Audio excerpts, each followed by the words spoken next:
A Friend in Need and the Value of Low Art by Gray Coleman.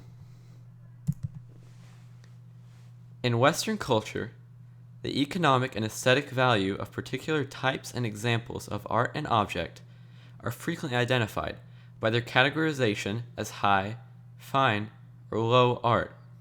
Emily Auger. As Emily Auger puts it, we separate our art into categories, such as high, fine, or low art. A commonly known example of low art is kitsch. It's as general as art can be.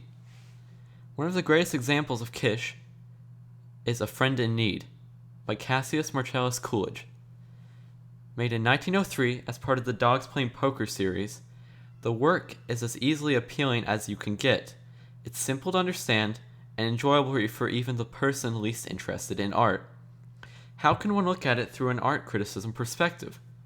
A Friend in Need holds much cultural value in its simplicity and popular appeal, and can be examined through traditional theories as much as any higher art.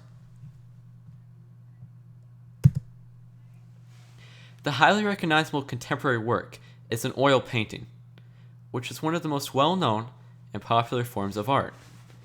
It's fully representational, as nearly all kitsch art is. The series of 18 paintings, A Friend in Need being one of them, were almost all commissioned by a cigar company, with 2 outside of the advertisement. It shows several dogs at a table playing poker and smoking cigars, which is funny to anyone. Dogs can't do either of those things. This was likely just as funny to viewers in 1903, as the concept was the same as it is now.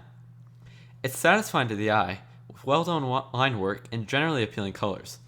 The expressive faces on the dogs is also unexpected, and as the viewer searches the work, they notice the 2 closest dogs cheating, with one giving a card to the other. All of this is perfect for kitsch art.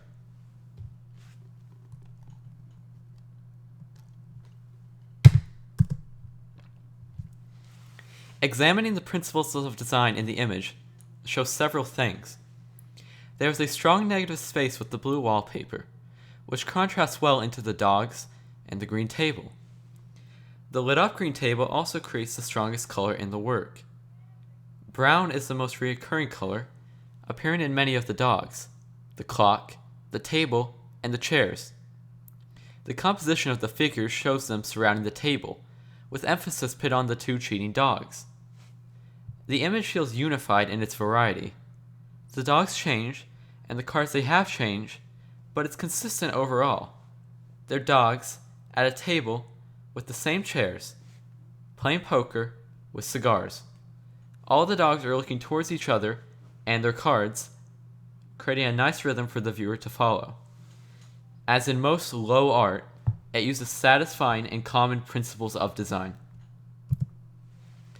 As with most kitsch art, the meaning is straightforward and easy to understand.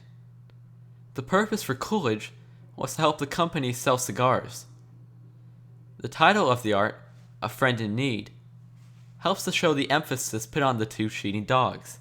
There's not much to dig deep into, but it's admirable in its immediate expression. A viewer can find more meaning in the image, but those simple observations are what his purpose was.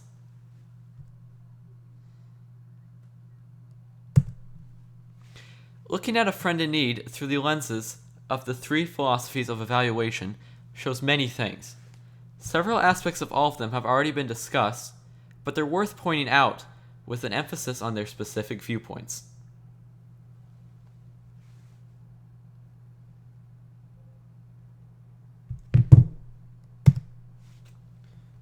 Formal theory. Through formal theory, A Friend in Need is a great artwork. It has incredible organization.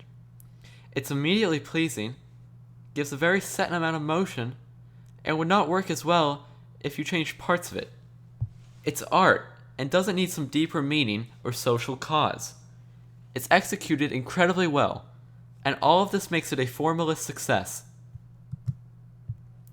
Contextual theory. Contextual theory is about the intention of the artwork. One must know about the artist and what interest it advances.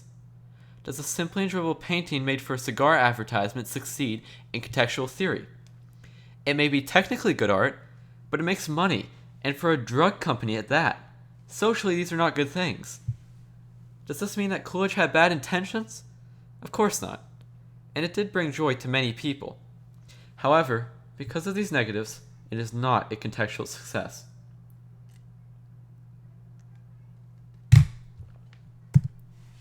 Expressive theory. Lastly, expressive theory. As Jolie Jensen states on it, an expressive perspective, one that sees the arts as experience, more accurately describes how and why art matters, fosters a more generous social criticism, and results in more effective arguments for art support, because it does not insult the people it seeks to persuade. Could any theory apply more to kitsch and low art? It's an experience. Even if it isn't a deeply meaningful work, it gets the viewer excited and gives them a great experience. It's not super complex, but it can still be looked at through an expressive lens. Expressive theory is based on how well the artist can make the viewer feel what the viewer is feeling. A Friend in Need is funny. It's dogs doing something dogs can't do. That's funny. It doesn't matter how genuine the artist is. It gives the viewer an experience, and does it incredibly well.